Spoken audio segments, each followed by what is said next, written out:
First, I want to talk about the Chinese writing system, which is, writing system not exactly the same as calligraphy. When we talk about calligraphy, we're talking about the art of handwriting, the art of writing.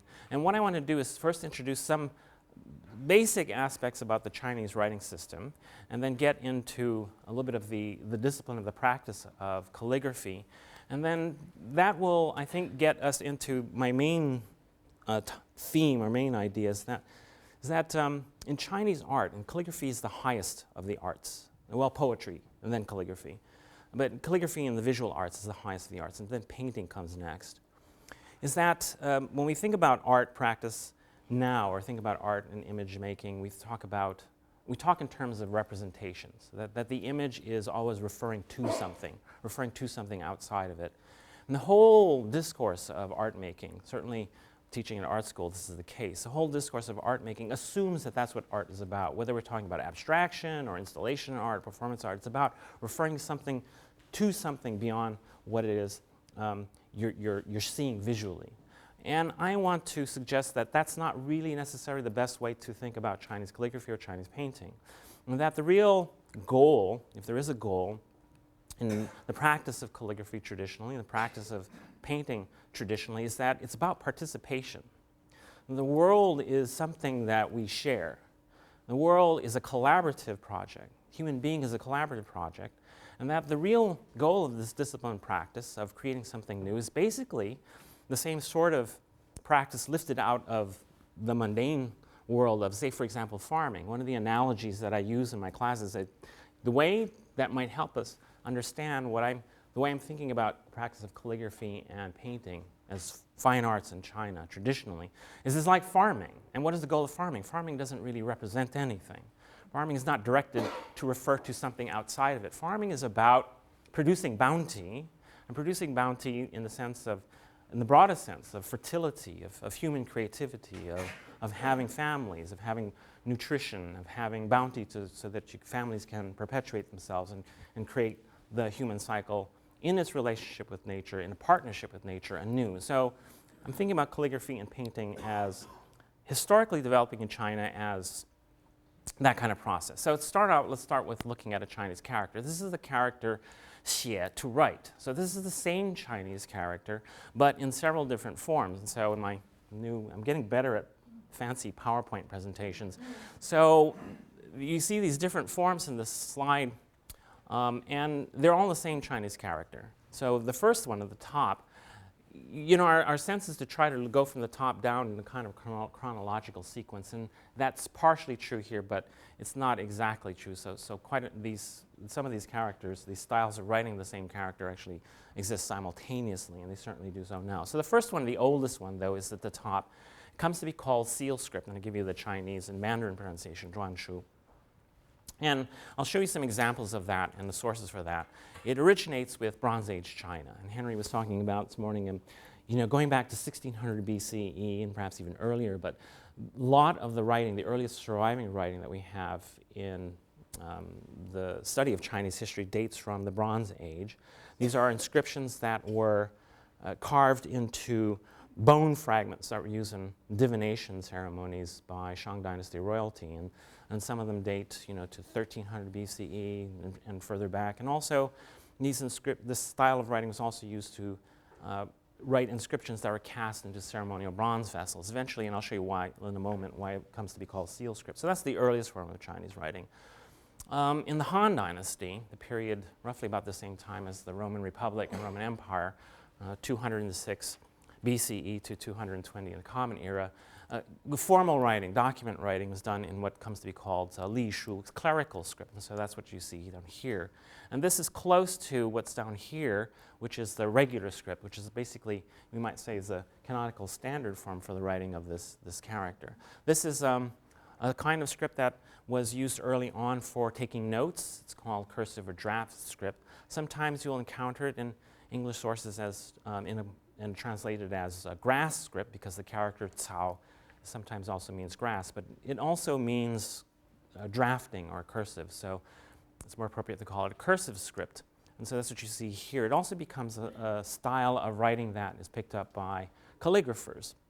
But it starts out as pretty much a way of shorthand note-taking. And then something in between called running script. It's sort of, this is the standard here. If you write the standard in a slightly more simplified form, in a more fluent form, and a little bit more shorthand form, you get this running script. And then finally, down here, a regular script, kaishu, which is pretty much the standard font or standard form of writing of this character that you see in publications. Book fonts are based upon this, and so on. The bottom, the last one here, is a more modern concoction, aesthetically challenged from my point of view. What's called simplified characters, 简体字. This is something that was developed during the modern period driven by reforms, educational reforms, to help some of these Chinese characters. I mean, like this one has a lot of brushstrokes in it, so it's a complicated thing to learn how to write. And so the idea is perhaps to simplify the writing system, to make it a little bit easier for school children to learn how to write. So the simplified characters. Now, the general cliche about Chinese characters is that they are pictographs, and that's not really true. I'm going to show you a couple of examples of pictographs, or we call them pictographs. That is to say, early forms of writing that are sort of pictures, simplified pictures of the objects. And about 85% of Chinese characters are not pictographs, and I'll show you what the bulk of Chinese characters, how they're written and what they look like. But a number of them are these kinds of pictures. So this is a cart or chariot, wheeled vehicle, or as one person once said to me, wheeled conveyance. And in Mandarin pronounced che. And so what you're looking at here is, in this chart, a series of different versions of this character, which, by the way, are not necessarily, this is not necessarily an evolution or development from an earlier form that's more representational, such as this one, to something that's a little bit more abstract. Rather, these are roughly simultaneous during the Bronze Age. And so I give you this little bit of dating here. Bronze Age pictographs from circa 13th century BCE. So there's no standardized written form. This is actually one of the contributions of the first emperor of China, Qin Shi Huangdi. He's noted to have standardized the writing system. And so you can see all these variant forms. And then down here is the regular script form that emerges as out of the early standard and becomes later on the standard form, an image of a chariot or a cart. Now this is, many Chinese characters also graphs or visualizations of concepts. And so here we have over and under, shang and xia. And from the Bronze Age images, you can just sort of see this is a little form with a line, a short line above it, and then the short line is below it to suggest graphically the idea of above or underneath. So sometimes those are called ideographs, graphing out of ideas. You can actually combine characters to get different characters by duplicating. So we have two trees, you get forest. We have three trees, we get a thick forest. And then also the meanings dark and serious. Or combining two different characters, or two different, in this particular case, pictographs. The sun, or some etymologies identify this as a window, but perhaps the sun and the crescent of the moon, and they get the Chinese character for clear, brilliant Ming. But the most common form of Chinese characters involves this sort of combination of forms, involving what linguists come to call as radical as in root meaning. So this part that's outlined here in pink is basically forms a part of this column of characters you see here. And the radical gives you some sense of the connotation. It's a connotative part of the character's meaning. So we have this character Li, meaning strength, or this meaning to hit, or xue, a cave, or silk, mu, tree, and then we have shui, water. So those we can use that as our radical, or root meaning of a form. And we combine that with what's called a phonetic, which gives us a clue to the pronunciation. And during the course of the history of the Chinese language, the pronunciation of these words has changed. And so we'll see that in the modern pronunciations following what's called Mandarin Chinese. The modern Mandarin pronunciations have shifted. So this is a character in and of itself, gong, which means one of its meanings is to work. But here, in its combination with the radical to form a new character, it's not really there completely to serve as a connotative to have a connotative function, but rather to give a clue to the pronunciation. So when we take this phonetic, we put it here in this particular example on the left side, and we take the character li for strength, put them together, and we have a new character that's pronounced gong, this is pronounced gong, and so the character is pronounced gong, which means result. It's gong as in kung fu. The gong is in gong fu. So the accomplishment in martial arts through strength and through discipline, practice, and so on. Now, if we take the character hit and combine it with gong, we get gong to attack. Or if we take cave and we put cave on top of gong, we get empty or hollow for a couple of meanings. But now it's pronounced in Mandarin Chinese kong or kong. So the pronunciation has shifted. And then we have silk, perhaps thinking of dyed red silk, and so you get the character meaning red, hong, and now the pronunciation is even further removed from gong. Adding a tree, we get a gang, which is a long pole you can carry goods on it, hang them from the pole. And then we have water, which in this particular form on the left side turns into 3 dots, and we have jiang, and this means river. So, but this is basically 85% of the Chinese writing system. The Chinese characters are of this sort, so they're not really, in a sense, pictographs. The Chinese brush. So the way in which you write is using this implement that we call in English the brush. A student of mine many years ago was studying calligraphy with a very strict Chinese calligraphy teacher who insisted he would get really angry if you ever refer to these things as a brush. He says, "This is a brush." Well, what do you do with a brush? You brush your teeth. You clean things with a brush. This is a writing implement, so we call it a pen. So hence I put brush or pen.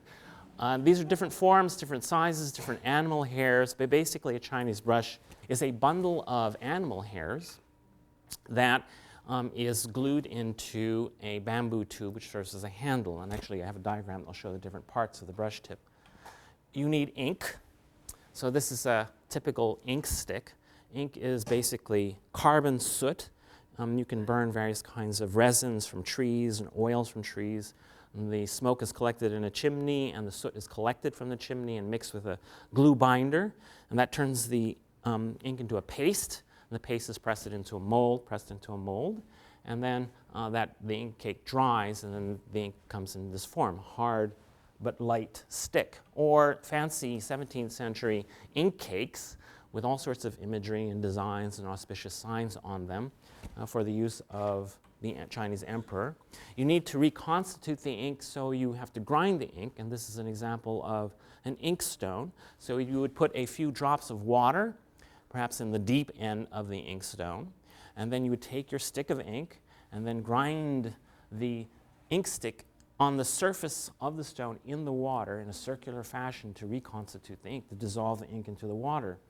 A calligraphy teacher I had many years ago said that, she said, you can tell how patient you are by how rich the blacks are of your ink. Of course, a lot of Chinese calligraphers now use ink, high-quality ink comes in a bottle. Or, this is a really fancy imperial, 18th century imperial stone for grinding your ink. This is a modern one that you can buy online. Actually, I kind of stole this picture from an online site. Now, here's the brush tip. All right. So it consists of 4 parts. Basically, the hairs, the animal hairs, the various kinds of animal hairs can be used. It can be wolf hairs, horse hairs, rabbit hair, glued into the open end of a bamboo tube. So the bamboo tube becomes the handle. The center part is called the core. So that's the core, and the core extends the whole length of the tip, and it can be of different sorts of animal hairs depending upon the quality of the brush tip you want, how flexible you want it to be, how pliable you want it to be. You will choose different sorts of hairs, combinations of hairs, and also in some cases they'll actually wax the core, get a little bit more stiff kind of resilience. And then wrapped around, halfway around the core is a mantle. It's another bundle of animal hairs. It could be different animal hairs or the same. And then finally, the outer layer. The outer layer goes the whole length of the tip of the brush. And there's a little space between the mantle and the outer layer, which forms a kind of reservoir. Now, a really good Chinese brush, when it is loaded with ink or pigment, will come to a beautiful tip, to come to a nice point. And when it's loaded, the space between the mantle and the reservoir will And the outer layer will serve as a kind of reservoir so that the brush can hold quite a bit of ink, and you can do quite a bit of writing or painting before you need to reload the brush. And these brushes are not designed, the Western oil painting tradition involves a brush that's fairly stiff so that you can push around a paste. Basically, oil paints are kind of paste-like. And so the Western brush is designed to be able to push paints. You cannot push oil paints with this. You'll just mess things up. This is a device that is allowed to enable you to control the flow of ink. And that's really what calligraphy and painting is about, controlling the flow of ink. This is the proper Chinese way of holding an ink brush. The Japanese have actually a different way of holding the brush. This is a Chinese way of holding the brush. And many years ago, when I had the sort of fantasy that I was going to study calligraphy, it's basically like studying a musical instrument. You know, so if you decide when you're an adult and you decide, I'm going to take up the violin, well, at some point, you realize that might be a little too late for you, especially if you're planning on a fine career as a soloist. It's just not, if you even started before you're 12, forget it. Well, I discovered this is calligraphy sort of working the same way. And one of the teachers I had said, well, this is how she was taught, is that basically her teacher would put a quail egg, a raw quail egg, in the palm of the hand. So you have to have enough tension to hold this raw egg in your hand while you're writing. At the same time, not be so tense that you crush the egg, right? So then also, you write horizontally, so the paper is laid out on a table. And the way you hold the brush is you would sit, or you can stand, but you don't rest your elbow or your arm on the table, unless you're doing really close, fine work. But basically, you have enough control so that you can write like this. So when you're learning and you're seated, she said her teacher would put a book here, right? So that you've got this quail egg. She had this quail egg here, and she had this book here, and she's trying to write, you know, and so it reminded me of Catholic school experiences, you know. So, but then I had another teacher who used the method where nothing was explained. And I think this is really important. And it gets to a lot of what Henry is talking about tradition, about learning, about who you become, who you are, about patterns of models for your learning, say, for example, a grandmother or a parent or so on and so forth. So this teacher, what he did was he took the brush, and there were 3 of us studying with him. He took the brush, and he didn't explain anything. He took the brush and he put it in your hand, and then he formed your fingers around the brush, and then he held onto your hand, dipped the brush tip in the ink, and then on cheap paper, we were just doing the horizontal brush stroke, and he would just do several of them. He'd go to the next student, and he'd come back, grab your hand, and he just kept going around and around that way. Until then he'd sort of watch, and he'd watch me do this. He says, you need more Lee, you know, strength, okay. So, you know, there was this continuous process of no explanation, but direct, hands-on transmission of a whole rhythm of practice. And that's really crucial to how to understand what calligraphy and what Chinese painting are all about, is this extraordinary practice in which you learn by modeling, and then you habituate in yourself this discipline, this structure, and then ultimately, as you keep practicing over and over again, you just get better and better at it. And you might think of this in moral terms, as a kind of moral practice, because actually what does happen later on in the history of Chinese art is that there's an almost ethical character, an ethical imperative to the way in which you practice and the appropriateness about your practice as an artist. Okay, so we have the implements, brush, ink, inkstone, and so on and so forth. Then when you're going to write a Chinese character, they're depending upon the style. So we have seal script, we have clerical script, and we have regular script. These are the 8 basic brush strokes for writing the standard form, kaishu, regular script. And if you're going to learn how to write, and I'm not talking about calligraphy, just learning how to write in the regular script, kaishu, these are the 8 brush strokes you use. You use only these 8, and use 8 in these form. You don't invent your own, so to speak. And each of the 8 brushstrokes has its own rhythm, its own gesture, its own performative practice. So this is just one. This is one of the basic ones that you learn when you're starting to learn how to write. It's a horizontal brushstroke called a Heng. And this is an image I've excerpted from another text, which is excerpting a modern Chinese calligraphy text, because this is not a traditional way of understanding the practice of writing or the practice of calligraphy. That's to diagram it out to create a grammar of the basic brushstrokes. That's a kind of the appropriation of a modern technique of learning a kind of language. You create a grammar and the grammar of these gestures. So that's what all these, within the brushstroke, the circles, the dots, and the arrows here are this kind of grammar composed by a modern Chinese calligrapher who's published it in a textbook. So how does this work? So if we're going to do this horizontal brushstroke, it's not simply a matter of, okay, I've got ink in my brush, okay, I want to make this brushstroke, it's going to be this long, so I just plop the brush down, and then I just go across and I lift the brush up. When you watch somebody writing, it looks like that. But what actually goes into that spontaneous gesture is parsed out here in a particular style. This is also a particular style. So we start off there. That's where you begin. And you notice that there's a little bit of a hook there because the initial movement you make with the brush tip is actually at an angle. So you go up and you go down. And that's what this is. So you're actually going up and you're going back down. And in this particular style, you're coming down with a slight curve. And so you get this curved edge here. And so you're making, as you come down, a counterclockwise motion. The double circle here means stop. Come to a brief full stop. And push downward pressure, put downward pressure on the tip of the brush, which releases the flow of ink. And so you get this nice bulge here, but you pause because you are making a transition. The pause is a moment of readjustment. It's a nanosecond, this instant where you are readjusting because you're going from one direction, one rhythm and tempo to another one. So after you make your pause, you're going to draw the tip of the brushstroke, and so the arrow there indicates the pattern and the direction of the tip of the brush following the handle. So the tip of the brush actually moves up at a slight curving angle, if you see this pattern. And then when you get to the middle, you'll notice the middle is slightly thinner than the ends of the brushstrokes, because as you're moving the tip of the brush towards the center, you're also slowly lifting up the tip of the brush, releasing pressure, withdrawing the flow of ink so it gets thinner. And then when you get to what should be the middle, you start to put downward pressure back on, increasing the flow of ink, and then the brush stroke starts to get thicker. But then as we approach the end, we have to prepare for the end. So this circle means a hesitation, not necessarily a double circle full stop, but a hesitation as you're preparing yourself for another transition. And the transitions are really important. So we're going to be changing direction, changing rhythm, changing our tempo. So this is getting ready.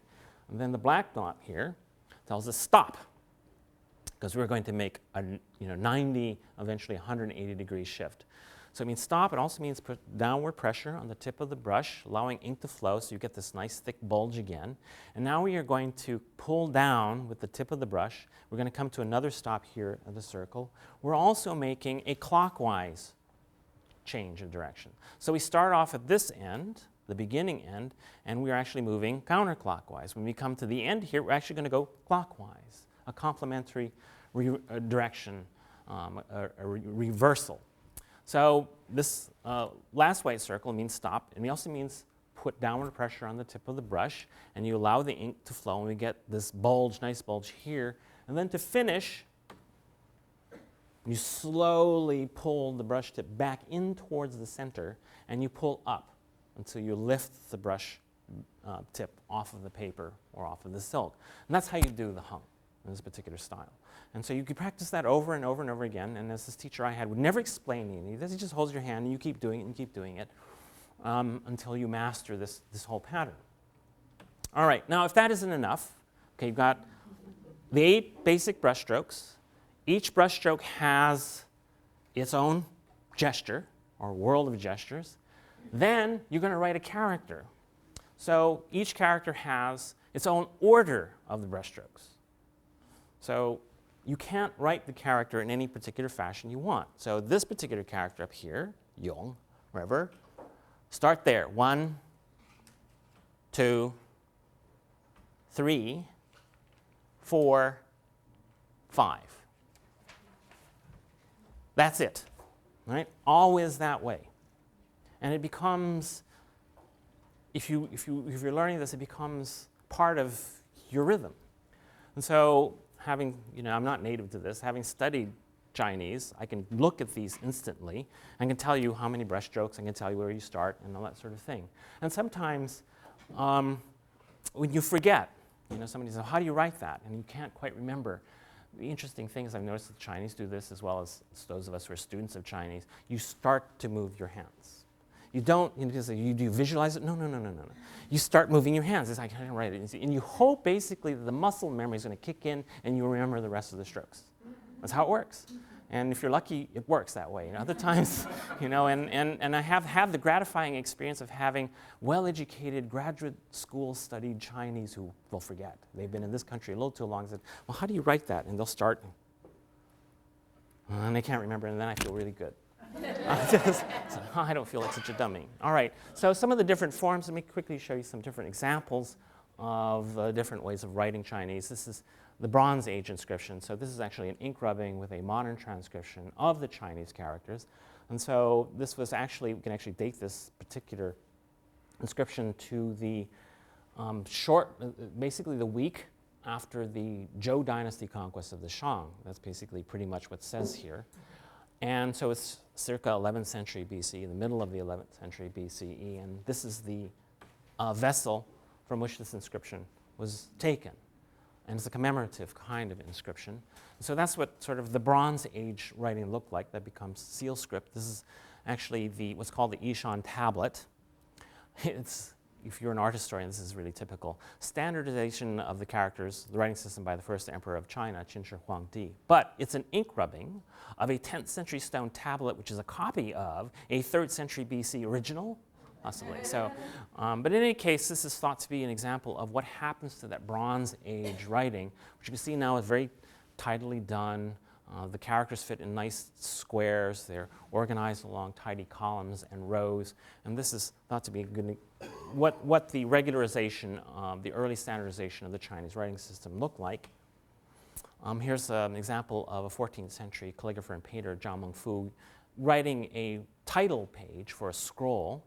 It's a record of a temple, and Zhao Mengfu is the name of the artist. So this form of writing continues on as a particularly informal writing for title pages, for tablet inscriptions, the names of tablets, and so on. The grid that you see here is also an aspect of its formality. Then this sort of writing, this style of writing is used for imperial documents. And used in seals, carved into seals for imperial documents. And so this, until the modern period, is still the style of Chinese writing that is used for official government documents. Artists will now carve their own seals using this particular style of writing. There are also now computer programs. If you want to have a seal made, you just sort of put in the characters, and the computer program will generate a pattern, which is then plugged into a machine that grinds it out. This is an example of 14th century Zhao Mengfu's seals. These are excerpted from pieces of calligraphy and some paintings done by him, and they're basically his name.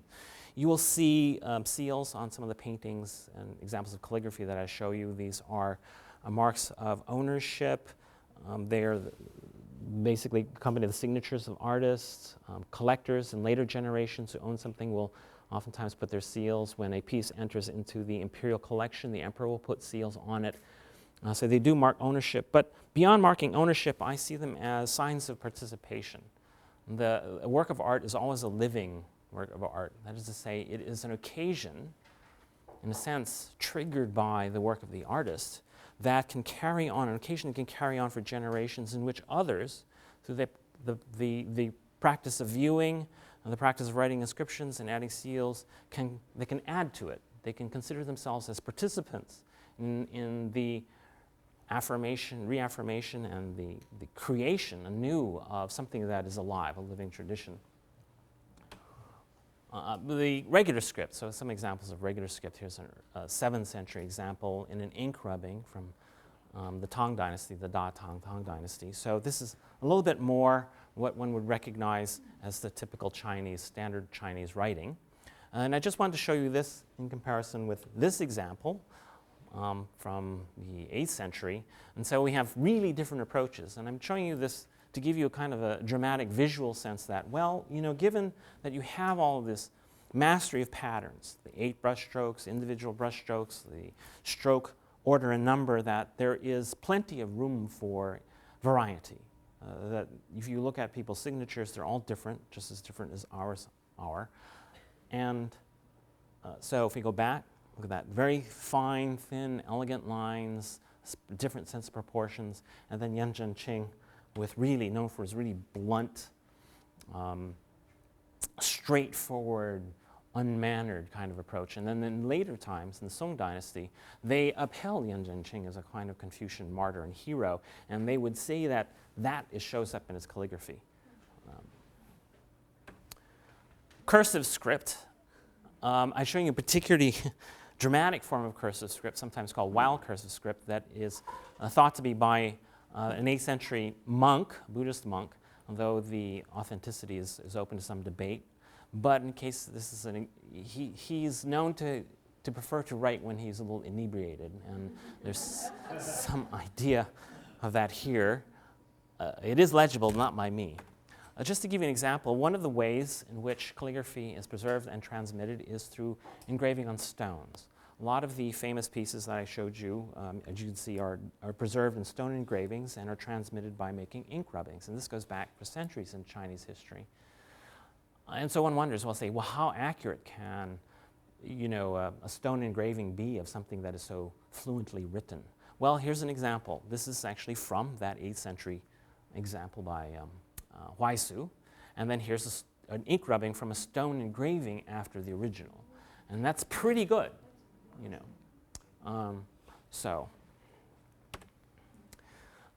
don't have time to do this comparison, but I just wanted to point out that there are a lot of copies. There are tracing copies of original pieces, and there's sort of outline tracing, and then you fill in. There are also freehand copies, and copies are not necessarily intended to be forgeries or fakes. And sometimes they are, but oftentimes they're not. Quite often they're pedagogical exercises.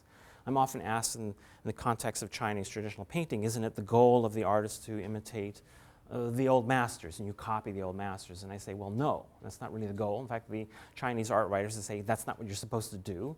The whole point, if we want to use the modern word traditional, the whole point of being traditional is you have to say something new. That's what it means to be traditional, is you're always seeing something new. I'll talk about that a little bit more. So this is actually a rare freehand copy of this.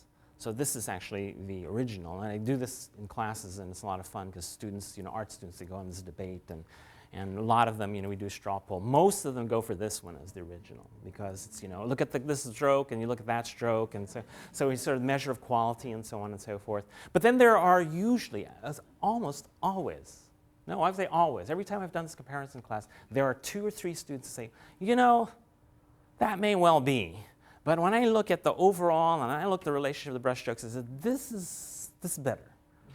And I said, so that's what, so you get the rest of the class, is this Huangting Jian, 11th century? And they go, oh, yes. And then 3 students stick to their guns, they say, that's it. And then the students are vindicated, the 3 students are vindicated because they say, well, this is the original. That's the original. And this is a detail here. When you actually see the context, things start to change. In fact, when I show this slide in relationship to this one, then the rest of the class, they can see the difference. They say, oh, now it makes more sense. When you abstract something out, it doesn't make any sense. Everything is alive in this context. Everything is somehow interdependently related to each other. And that's really the idea here. First of all, it historically involves 11th century tastes and such. But it's really the reason why this is, Huangting Jian is, what's the difference? This is flat, lifeless. If you look at this, a combination of 3 brushstrokes, 1, 2, 3. I mean, this guy's no slouch, by the way, freehand copy. This is a really skillful hand. But there is no real energy between and among the strokes. When you look at here, there's something alive in them. And also between the characters, nice even spacing that pretty much isolates them. But the whole point is that everything is connected together, and the most important part of the brushwork is what's in between the brushwork. That the brushwork there has to be, the real life of brushwork is the relationship among the brushwork. The space in between has to be full of life. And so, the goal that's sort of often stated in almost cliched fashion is that, you want your You want this chi, you want this energy, you want this vitality in your work. But the vitality ultimately is not some sort of abstract, external, spiritual, cosmic energy that is informing this that you're trying to refer to or you're trying to capture. You live it out. You're practicing it. And so the idea is that to get to this is that it happens because you are living it. And so that the rhythm of the brush becomes really crucial in your practice because it is the actual rhythm of your momentary performance. And in that momentary performance, you are actually living yourself out as a human being connected with other human beings. And you do that in the writing system and in calligraphy because you are mastering a rhythm that is shared by you and your teachers and your teachers' teachers. And by the way, it's not just the genealogy of masters. It's also the families and the friends of those masters. They lived lives that were connected. Their mastery is also part of their life as human beings connected with their own families, their clans, with members of their community. That's their rhythm. And so that when you are studying with a master, such as this teacher who just held our hands, that's what you're getting on a very fundamental level, and that becomes part of who you are. So if I had continued to study with this man, who, by the way, is a specialist in Zhuangzi at Taiwan National University, he would have become quite literally part of me, because who I am is a performance. As a human being, I'm an event connected with all the other events of the world, other human beings as events. And that's natural. There's no, Henry was talking about no autonomous three individuals. We're all sort of interconnected. And so that there's no pure me that is separable from the rhythms of others. So I become who I am by virtue of inhabiting the rhythm of my teacher. Now, proceeding on, let's move into the modern period a little bit. In calligraphy and writing is in the contemporary realm in China. The Chinese are concerned, and I have some other paintings after I talk about landscape painting.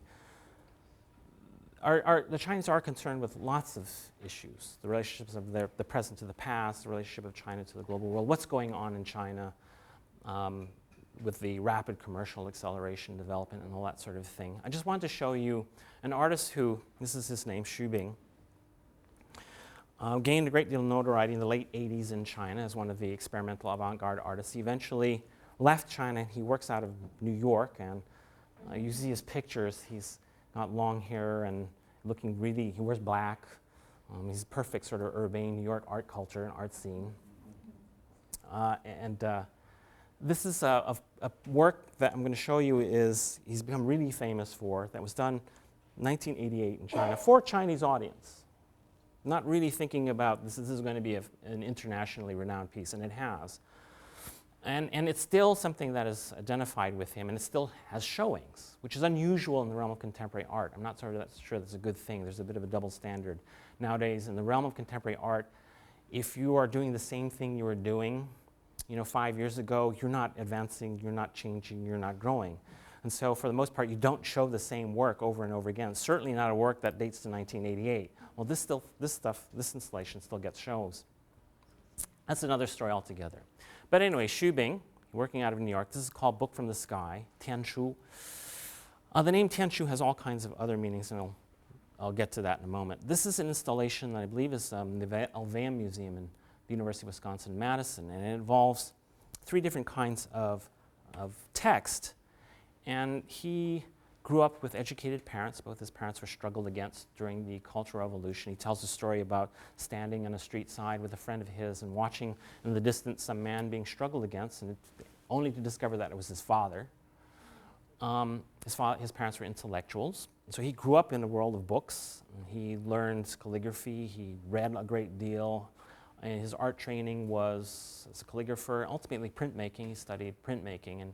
But from the time he was young, he was interested in books and print culture.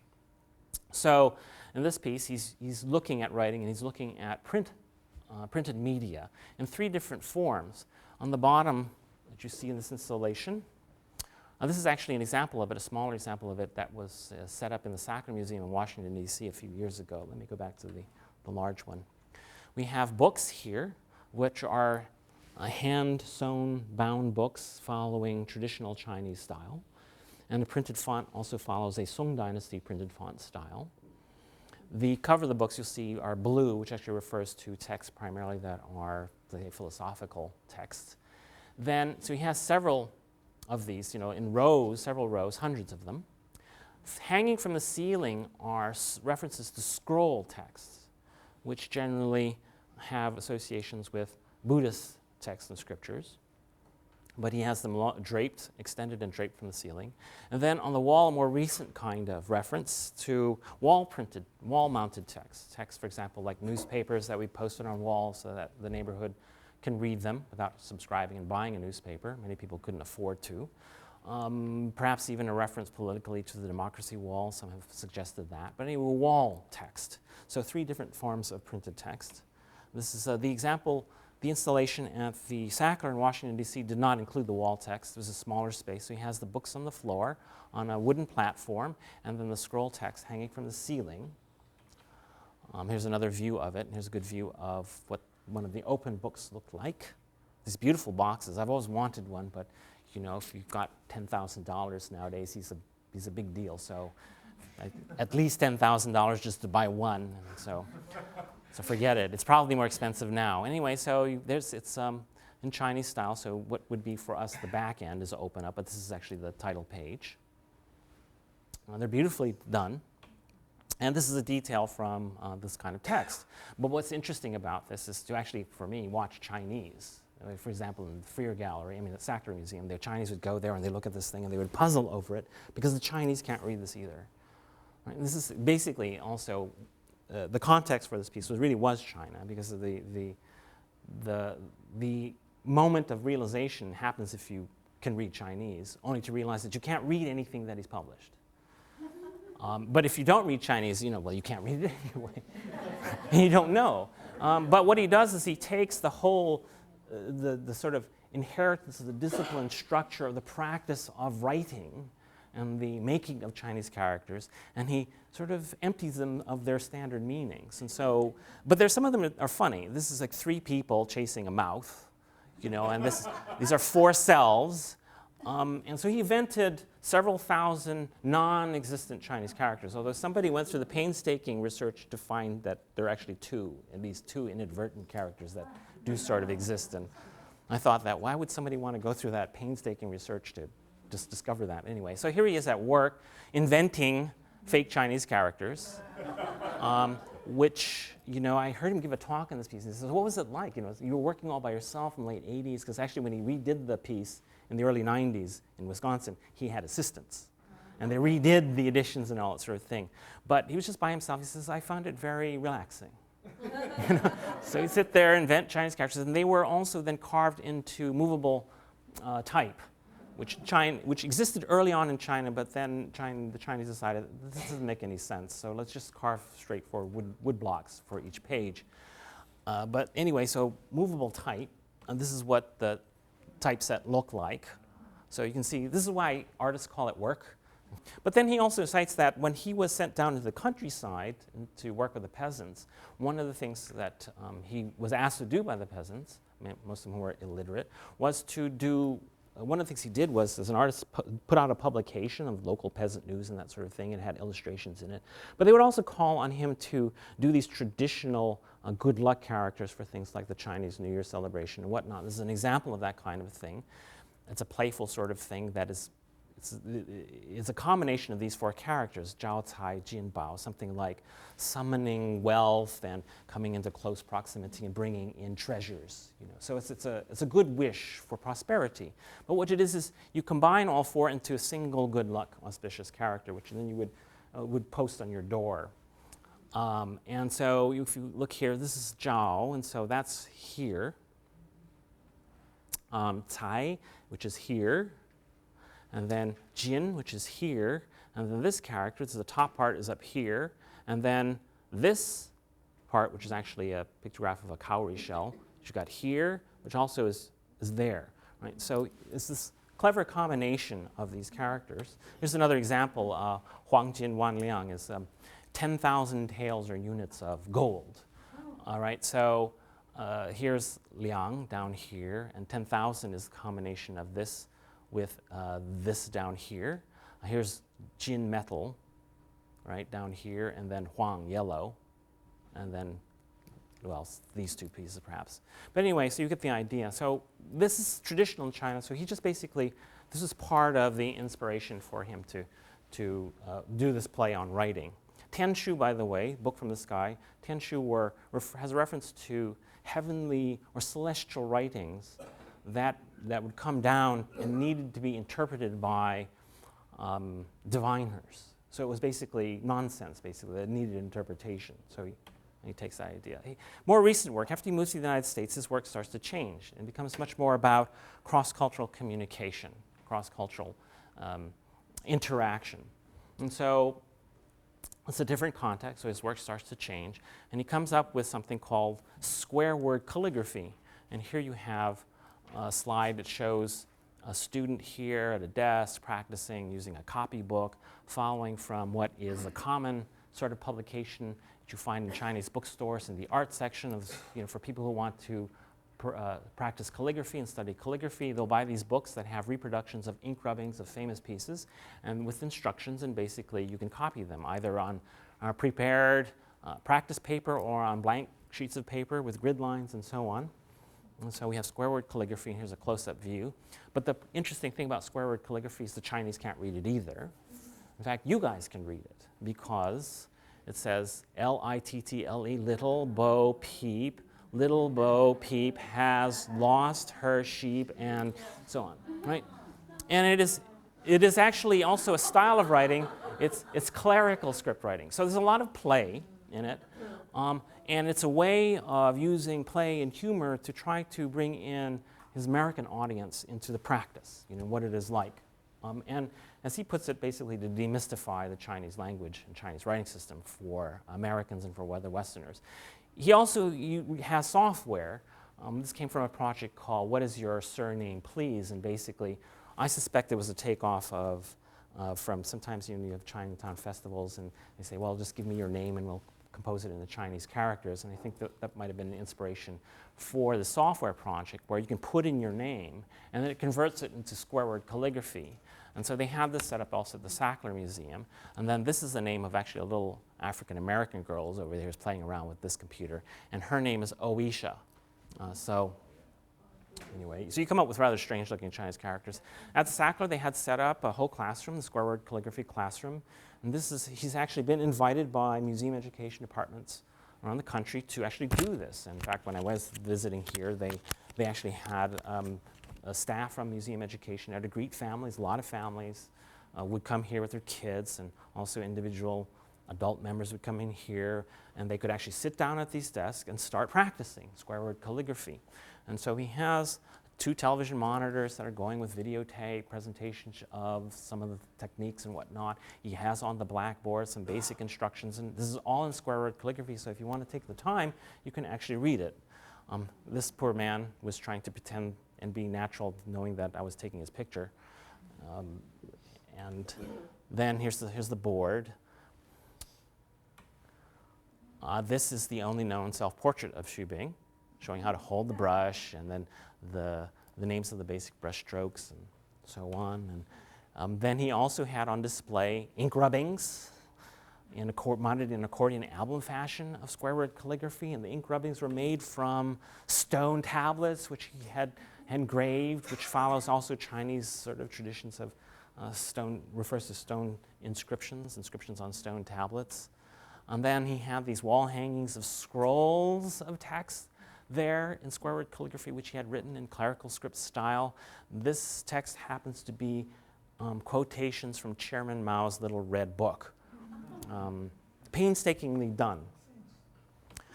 Then he also had on display there what were called wordscapes. This is kind of interesting. And so these are landscapes. This is part of a project where he was commissioned, along with a number of other artists, to go to Tibet and then do projects, whatever they wanted to do. And he took a sketchbook and he went out and did landscapes. But he did them as wordscapes. And so instead of representing in brush strokes, he actually wrote down, using old forms of Chinese characters, what was there. So various kinds of trees, all forms of trees and whatnot. Here's a detail of that. So trees, mountains over here, small mountains. And we have some of the characters, he'll have rocks, say shi rocks, or paths would be dao, and so on. And this is a bit of a play on the literati tradition of painting, where the literati saw their paintings as also a form of writing. They really tried to marry poetry to their painting. So painting was seen as poetry, and poetry was seen as painting. And so some of them would actually sign their works by saying, not painted by, they would say written by so-and-so. So I can show you an example of a literati painting, although it's not signed as written by so-and-so. But this is the sort of example of the kind of art. This is done in the early 14th century. It's dated to 1306. The sort of literati work in the 14th century, that's where the date is. That's the artist's inscription includes the date. I put a translation here by James Cahill of the artist's inscription, which is there. I won't have time to go over it. And in the magic of Photoshop, I can show you what the painting looked like without the added seals. In the 14th century, after it was written, and also this is a contemporary, this is not the artist's inscription, but a contemporary has added this. This is what the painting looked like, and then this is what we have now. So anyway, so Xu Bing is making a reference to this literati tradition, and a lot of his work is making references to techniques of the past. He made rubbings, ink rubbings of the great section of the Great Wall of China and so on. This Chinese equivalent of the Webster Dictionary definition of bird. So this is all mounted on a board which is on the floor at the exhibition at the Sackler. And so we have niao, which is bird, and the definition of bird, warm-blooded, they reproduce by laying eggs and so on. And then he has here the most recent Chinese form of the character, which is the simplified form of the character, which then slowly rises up, changes color, and then we have from the simplified form, we go to the Kaishu form, the regular script form, which then turns color again, which turns into the clerical script form up here. And then from the clerical script form, we go to the Bronze Age pictographic form, and these birds soar up to the sky. And it's really quite a beautiful piece. You know. So I was able to get these pictures because this is a special exhibition. Normally museums do not allow you to photograph special exhibitions, but this one actually had a sign that says, "You are welcome to photograph the artwork." And so the idea is that one of the things that Xu Bing himself says, however you want to, whether you want to buy into it or not, I don't know, but anyway, he said he was sent down to the countryside, and that was a positively transforming experience for him. You have to imagine, you know, well-educated urban youth going into the countryside. It's not like us, say me, going from Chicago to an Iowa farm. And you go to the countryside, maybe no running water, no toilets outside, maybe electricity, maybe not electricity. So this is quite a shock for somebody like Xu Bing. But he committed himself, so he says anyway, to working there, working with the peasants. And the impact that had later on as an artist coming into New York was that he saw sort of the idea that art should serve the people. And he says, this is really what his work is about. It's educational, it's about breaking, he hopes will sort of break down some of the seemingly permanent barriers that keep us from a fruitful cross-cultural understanding and communication. And he does it through his work. One of the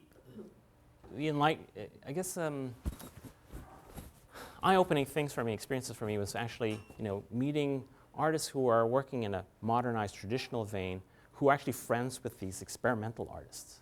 And in Shanghai once, we had this big dinner thrown out by one of the Xuesong, one of the experimental artists, inviting all his friends and inviting a bunch of us. And he shelled out. And so you had the complete mixture. Those artists who identify with the tradition, but in dramatically transformed practice, and then the radicals. And they were all talking about the same issues, and they were friends. Now, this is not always true in the academies. They can separate the traditionalists from the modernists. But here you have a number of young artists, and they were concerned with what's happening in China and going about dealing with that in different ways, and they respected each other for that. And they were close. I have to say that at my institution, you don't necessarily see that sort of nice relationship between people who are all supposedly contemporary and experimental. The lore about the emergence of writing and painting is that writing and painting emerge together. And it is through the encounter, sort of a special event encounter between charismatic sages of the past and the world around them. Specifically, we might say the sky, the earth, and whatnot, or things coming out of a river. And the way I interpret the lore, for example, Cangjie, who has 4 eyes, he looks up to the sky, he sees the patterns of the heavenly bodies. He looks down to the earth, he sees the patterns of the tracks of beasts and birds, and then he comes up with writing and painting. Right? You might say that the way we normally would think of that is that, well, he invents it, inspired by this, he's inspired to invent culture. What it is that the graphic patterns that become the brush mark, shall we say, for writing and painting are actually the marking out of the creative rhythm of the event of his encounter or participation in the unfolding of the world. And understanding, where he gets insight, is that there's an understanding of the meaning of that participation and how that works. It's rhythm. He realizes it's rhythm, gains insight that it is in fact an extraordinary rhythm, this relationship. And then that gets traced out. And so writing is, in a sense, the most, shall we say, rarefied expression, a realization of that rhythmic participation in the creation that is the world, the event of the world. That's, I guess I would say something along those lines. You have calligraphy as this phenomenon is this art. Then there's writing. So there's publication. So while they overlap, it doesn't mean that calligraphy as an aesthetic practice is, as far as I can tell anyway, diminished. You know, a lot of poetry is memorized and sung or chanted. So, but yes, and then reading the poem is also a different sort of experience. And I think they're complementary, because reading them, I mean, while I was saying that, you know, most Chinese characters are not pictographs, there's still this visual element that comes into play in the many worlds of meanings for each word, which is part of poetry. So there's a poetry that's oral, there's a poetry that's recited, it's memorized, but there's a poetry that's also that you read. And they overlap in meanings. Yes and no. I'm not quite sure, because Xubing himself more recently has played down the notion that his work was politically inspired. Right? And certainly in his other work more recently since then has been towards more universal kinds of human forms of expression and ideas, you know, moving away from the political. But that could be a response to the fact that most contemporary Chinese artists who get international recognition now, they're shown in the Venice Biennales and whatnot, are read politically.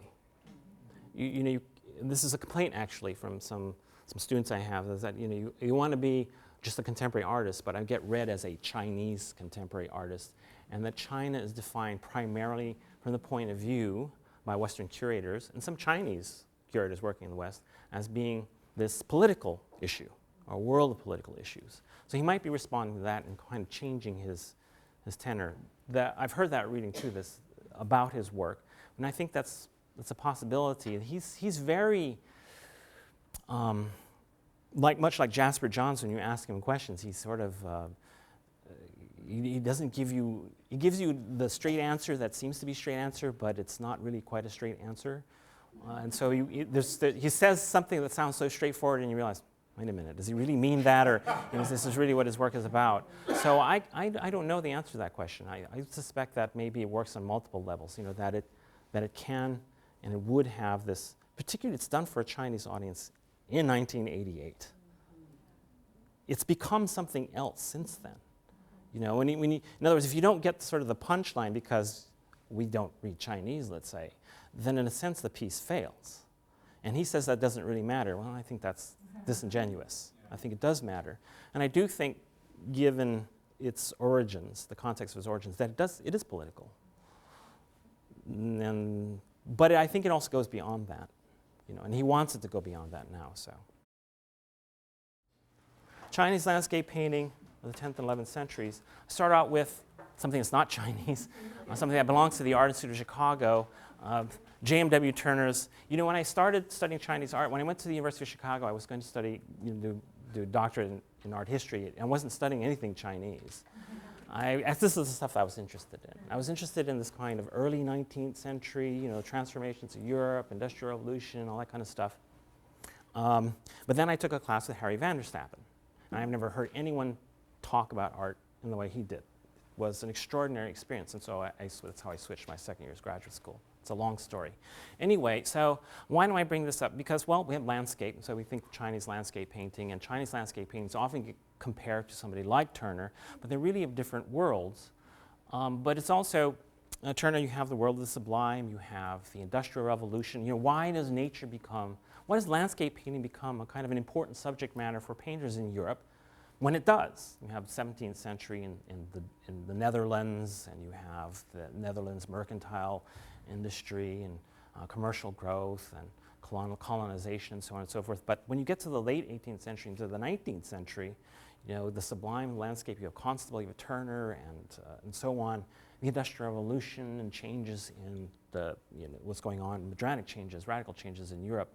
So this is caught up, and actually just recently talked about this with some of my graduate students, about Orientalism, of the search for origins, the quest for oneness with nature, feelings of loss, of distance from the primitive, one's primitive origins, and the primitive being connected with the primal forces, the sublime forces of nature, and you've got all this in Turner. And you also think about this painting, the Val d'Aosta, snowstorm, avalanche, and thunderstorm. It's like not one thing is enough, right? It's got to have all three rolled together, and then you have these people in the lower right-hand corner running for their lives. And so when you see Chinese landscape paintings of the 10th, 11th century, people say, well, the people are so small, the mountains are so big, and so we think this, right? The human being's smallness in the face of the sublime, awesome power of nature. And that doesn't figure at all into the Chinese discourse of nature and painting. Guoxi in the 11th century, his 11th century landscaper, says, now he's teaching his son how to paint. He says, mountains are really big things. So if you want to make your people small enough, because if your people are too big, the mountains won't look big anymore. So it's just, a matter of practical realization. All right, so Turner, I just had a couple of quotations because I just love reading this stuff to classes. This is Ruskin, John Ruskin on Turner. No doubt can, I think, be reasonably entertained as to the utter inutility of all that has hitherto been accomplished by painters of landscape. No moral end has been answered, no permanent good effected by any of their works. Landscape art has never taught us one deep or holy lesson. It has not recorded that which is fleeting, nor penetrated that which was hidden, nor interpreted that which was obscure. It has never made us feel the wonder, nor the power, nor the glory of the universe. I mean, he could be writing now, right? That which ought to have been a witness to the omnipotence of God has become an exhibition of the dexterity of man. Right, okay, so, all right, then what does he have to say about Turner? Turner, on the other hand, he stands upon an eminence from which he looks back over the universe of God and forward over the generations of men. Let every work of his hand be a history of the one and a lesson to the other. Let each exertion of his mighty mind be both hymn and prophecy, adoration to the deity, revelation to mankind. This is a driving, now Ruskin is a particularly sort of unique expression of something that's going on, but to see God in Turner. And this is sort of what a lot of art in the modern period, say 19th century into the 20th century, is driven by.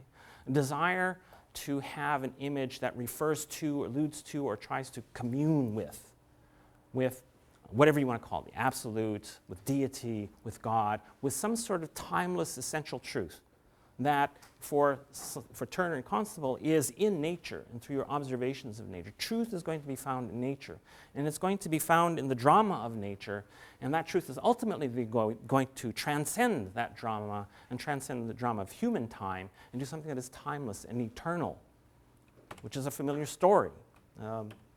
Monet didn't talk about, he talked about, but he didn't write about what he was doing. He said, it would be great if he could be blind and suddenly be able to see and be able to paint just impressions, to paint like a child. For Monet and his Impressionist colleagues, truth is in light and color, not in the conventions you learn from the Painting Academy. So you reject convention because convention is a fetter. It binds you to an artificially learned way of seeing. Says, forget that. That's not a natural way of seeing. It's not an immediate way of seeing. You just have to see like the child, like the primitive, immediately.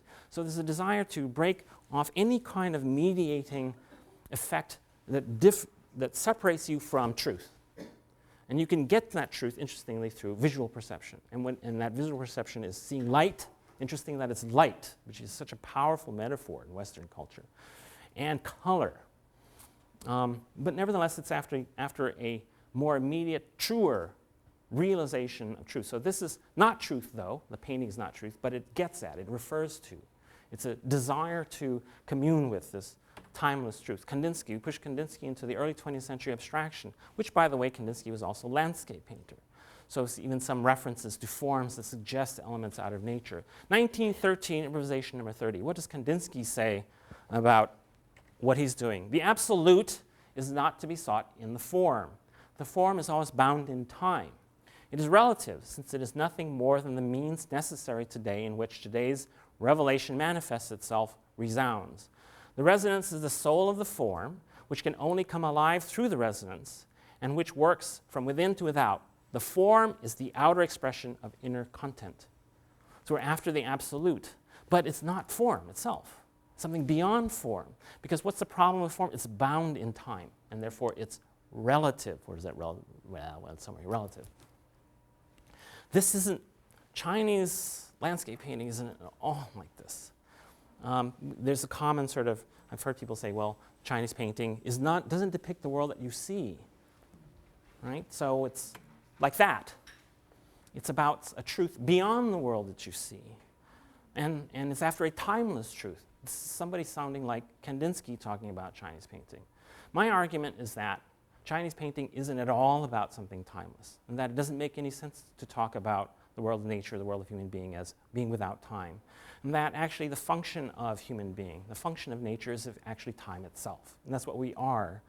That's what nature is. We are all events, continuous events, no boundaries, where we contribute in our eventfulness to the grander event of the world and the universe unfolding.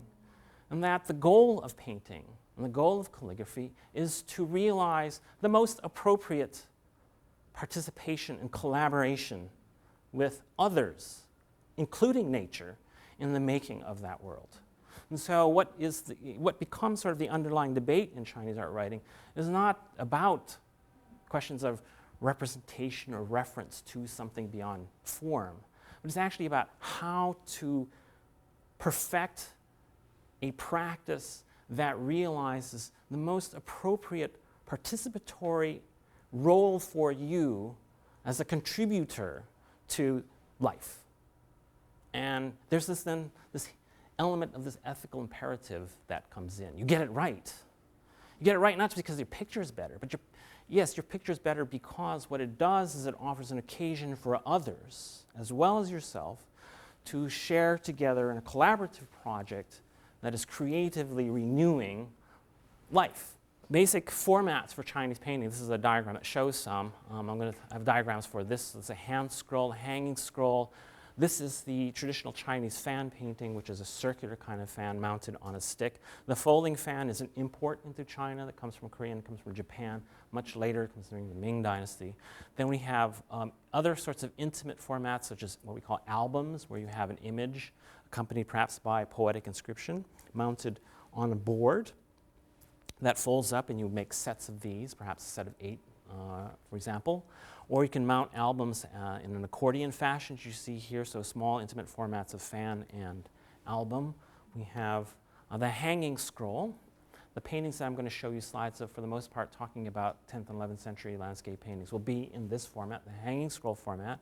And what you see here is the scroll image in black. This black rectangle indicates where the image is. The image is mounted on paper backing. By the way, we habitually say rice paper, but rice paper has nothing to do with rice. It's usually mulberry bark paper. So we call it mulberry bark paper anyway. So there are different kinds of materials used for making paper, but the most common one for paintings and mountings of paintings is mulberry bark paper. Anyway, so it's mounted on paper backing, and then all these parts that are numbered here are silk brocade that's also mounted on paper that's pasted together to frame the painting, so to speak. And the whole thing in the back is another sheet of paper, and then you have a roller at the bottom, which becomes the weight when you hang the painting that keeps the painting straight, but also it becomes the core of the scroll because you can roll this painting up, hence it's called a hanging scroll format. Now the scroll format I think is important for us to understand because it has implications for the social meaning and practice of painting and the viewing of paintings. The scroll format is perfectly suited to occasional viewing, changing paintings with the seasons or with a particular occasion. If you think of that Turner painting, which is about this big, mounted in a frame, oil paintings, pretty much if you leave them out, unless you are really wealthy and you have huge storage capabilities. Because when you want to change the paintings, you have to have help bring them all down, you put them in the garage or wherever, and then you put new paintings out. The European oil painting tradition is not about changing paintings for occasion. The Chinese scroll painting is, on the other hand, just about occasions. New Year's, put these paintings out. Well, it's time to change the paintings. Roll them all up, put them on shelves, put them in a closet. There you go. You can put new paintings out. Even large ones, they vary in size. There's a pair of 16th century paintings I saw in the National Palace Museum in Taiwan, where the image itself is over 9 feet. So imagine the whole scroll, the pair of them. So those are unusual, but they exist. So here's an example of a small hanging scroll. It's a Chinese painting, by the way, but it belongs to a Japanese Zen temple. It's part of a sub-temple of the Daitokuji, a 13th century painting. But to show you how one might look in situ, at least in a Japanese temple complex. The hand scroll, the same sort of idea, where you have the main image. It's mounted on paper, and then it's got framed by various pieces of silk brocade. And it also, you can roll it up. But it's a horizontal format. And the beginning part is on the right side. So traditionally, you write Chinese vertically in columns, and you read from top down, top to the bottom, and you read from right to left. And so this edge is the beginning. So you might have a title page or frontispiece, and then this would be the image or perhaps a piece of calligraphy, and then you might have pieces of paper added to it for someone later to add inscriptions and colophons and commentary. You can unroll this, and here's a dowel that forms the core of the scroll when it's rolled up. Now, when you view a hand scroll, here's a small one in Cleveland Museum. This is a small one. Some of them are really long. There are some imperial 18th century hand scrolls where one scroll is 70 feet long. You view it a section at a time. Hand scrolls are never left out on display. If you go to a museum that has some of these things, they'll have cases where they can unroll long sections of them and leave them out on display. This is not how they were viewed. They were viewed only on occasion. Until they're viewed, they're stored away, and then when you want to look at them, you take them out and you unroll them. When you're finished, you roll them back up and you put them away. So it's purely for occasional viewing. So, and you would view in a section at a time, moving from the right to the left. This is actually a very short image, but on the other hand, you would be moving. As you go through a long scroll, you go through one section, and then you roll it up, and then you move to the next section, and then you move to the next section. You see section at a time at arm's length. And the typical scroll might be 12 inches from top to bottom, something like that. So you have small scrolls that are 8 inches top to bottom, 12 inches. There's a monumental landscape scroll in Kansas City, which is 18 inches. There's some imperial scrolls, 18th century again, as the Qianlong Emperor, where the image itself is taller than I am. That's not very intimate. But it's basically an intimate viewing format. Only 2, at most 3 people can view a scroll adequately at a time, section at a time. So it's purely occasional, and it's for a really personal, intimate viewing with very close friends or relatives or whatnot. So I think that's important to note, that this is the idea of when you're changing scrolls, and often when you're viewing them on social occasions, these social occasions and holidays we can think of them as human correlates to the unfolding of the seasons. Chinese New Year's is a spring festival, so maybe you change the paintings. It's the human sociality being played out in correspondence and correlation to the unfolding of nature. So the scroll format is a human expression of that relationship the collaborative relationship of human beings to nature. There are other, this is, by the way, a scroll in its box, and then a couple more images, and then we'll take a break. There are also screens. A Chinese traditional screen is usually flat, and so here's a painted screen showing a literary gathering in a garden. And then there are also mural paintings, and I show you one example from the Buddhist cave shrines outside of Dunhuang in northwest China in the Gobi Desert. So, and also murals decorate temples, Taoist temples, Buddhist temples.